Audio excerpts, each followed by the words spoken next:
Hello, you are watching Mojo for Industry, India's first mobile journalism platform for industry. In this weekly wrap-up, we are going to take you through some of the latest developments in Indian industry. Let's take a quick look at the headlines. Ministry approves acquisition of weapon systems worth rupees 28,000 crore. Prime Minister unveils key projects in Gujarat.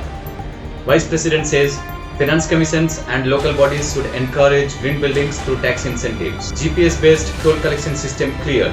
Cabinet clears pact between India and US for exchange of information in electricity sector. Indian scientists develop hybrid supercapacitors for high energy storage devices. Schneider Electric taps into airport segment in India.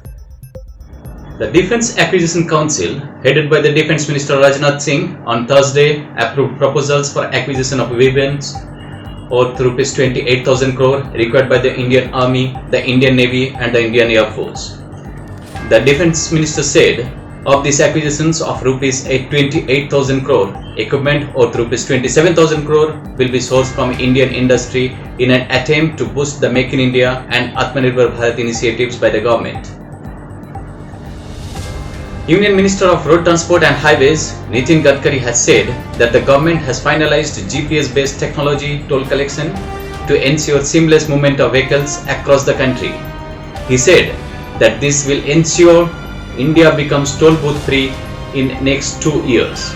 The minister estimated that the toll collections may reach rupees 34,000 crore by coming March. He informed by using GPS technology for toll collection, the toll income in next 5 years will be rupees 1,34,000 crore. He also said that the toll amount will be deducted directly from the bank account based on the movement of vehicles.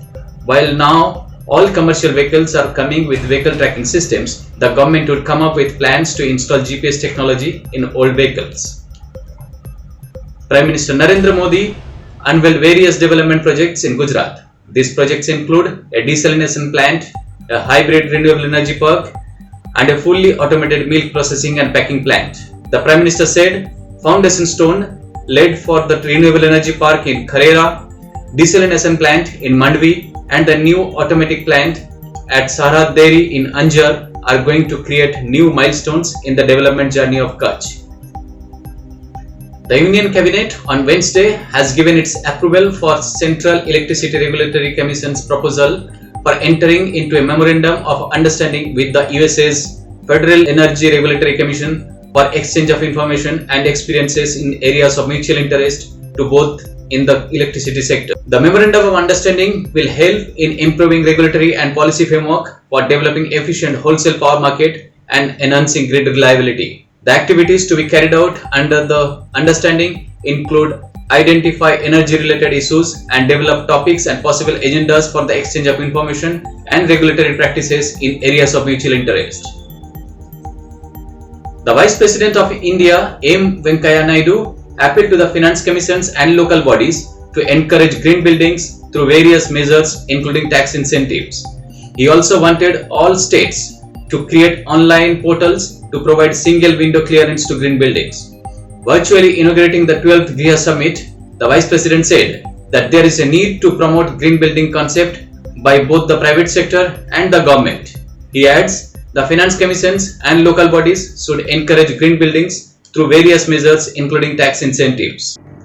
Scientists at the International Advanced Research Center for Powder Metallurgy and New Materials, in collaboration with IIT Hyderabad, have developed a low-cost supercapacitor device with excellent capacitive retention with a novel electrode material they have synthesized, which can pave the way for the next generation high-power, high-energy storage devices. An asymmetric supercapacitor device, further fabricated by the research team, exhibited excellent capacity retention and stability. The device could power an LED lamp and a DC fan. Schneider Electric, the global major in energy management and automation, has unveiled its end-to-end digital solutions for building future-ready, energy-efficient airports through their IoT-enabled platform EcoStruxure for Airports.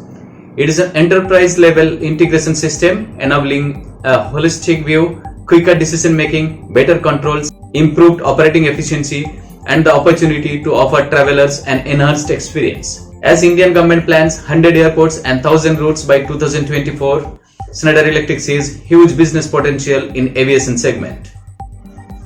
That's the end of today's weekly bulletin. Thank you, and we will see you in our next bulletin next week with a promise of keeping you abreast with all latest industry developments. Don't forget to subscribe our YouTube channel and press the bell icon. Goodbye.